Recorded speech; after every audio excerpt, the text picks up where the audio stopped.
My name is Reverend Duan Hale. Been here at Trinity for 50 years. Am caregiver for, at this particular point in my life, my husband, Gus Hale, who is also a member here, and my dad, who's 84 years old.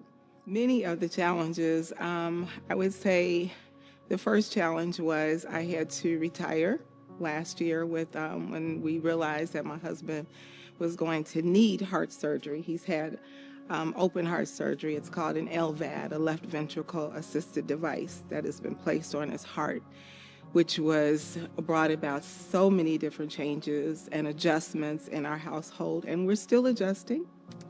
There are several challenges. For one, for the rest of his life, he has to wear, either during the day, he's wearing batteries, and in the evening, he has to be hooked up to the wall socket. You know, he has to be plugged in every evening. So those challenges, I have to change the dressings at least 3 times a week, which are a little bit better than when he first came home from the hospital, because at that time, not only was it changing the bandages, but he had an infection. And with that infection came, I had to be that nurse also, changing the IV bags and all of those things. And having been in healthcare for many, many years, it's a lot different when it's you, when you have to be that one. And I literally laid on the counter when they brought everything in and was showing me what I was going to have to do. So that was the challenges then. Now it's challenging because my husband, who has been a strong stepper, that's how we met, by talking about stepping, that's what he loved to do.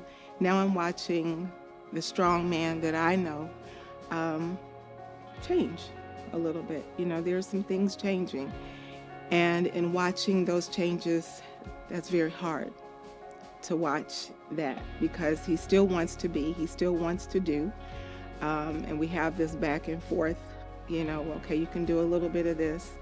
And then the main challenge that we still struggle with is because of the LVAD, there are bells all the time. There are alarms all the time, and you have to know what those alarms are for and what to do when those alarms come with the LVAD or with the diabetes. So challenging. It's kind of like a PTSD, because you're constantly hearing different bells and what those bells mean. And as a caregiver, I have to know, what to do. When is it time for me to call the LVAD team, the emergency team? When is it time for me to deal with the diabetes and all of that? And then trying to keep him on a positive note and not sinking into what could be, depression and things like that. So those are some of the challenges with my husband. And then it's with my 84-year-old dad, who up until about 10 years ago was not really a part of my life. And so I'm in a space in my life where I have to care for my husband of 18 years, but also my biological father. And through that struggle, I realized that this is that season. This is what God has brought me to, and that's where my strength lies. But it's not easy. It's not easy. Day to day, I don't know what. I just left from my dad's house, and we're dealing with phone issues, and he's cantankerous because he's a man. And that's just how he is. And so I have to be very conscious of me. And that's not easy. I have to find the time when I can to steal away and to find that quiet time just for me in order so that I can be there for them.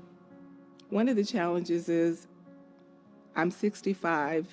I was nearing time to retire, but I wasn't quite ready. I love my job. I'm a chaplain. Ministry is what I do. But I had to come to a realization that this was part of my ministry.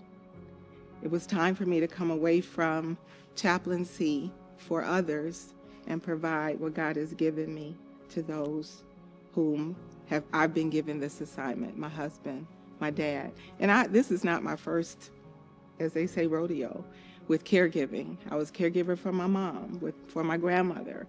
That this is part of the ministry that I know that God has called me to. And so that's where the strength comes from. Caregivers Sunday is important because of the village. And recognizing those who are going through what you are going through, it helps you to continue that resilience, to continue to to ride the roller coaster, because that's what this is. It literally is a roller coaster. Some days you're coasting and it's a beautiful day, and then there it goes again. But being able to come into a space for those who are like-minded, who are dealing with some of the same things that you are dealing with on a daily basis.